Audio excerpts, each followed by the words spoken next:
How to delete Trello account? Well, this is very easy thing to do. You can just delete your Trello account instantly. So once you have logged in, enter your Trello account.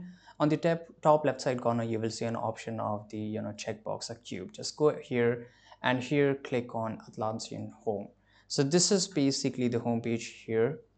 Now, once you are here on the top right, you will see an option which is called, once you click onto your profile, I can just go and click account settings here. So now you are into your account settings, and here you will find an option to delete your, Trello account. So guys, if you just go to the account preferences, here you will see an option of delete account. So just click on delete account, and basically it will ask you that, are you sure you want to delete your account? So if I just click on delete account, my account will get deleted. And if you want to access your account once again, if you have by mistake you have deleted your account, you can just reapply for it in the next 30 days and you will get your account.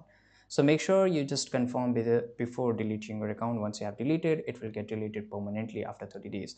I hope you found this video very useful. Subscribe.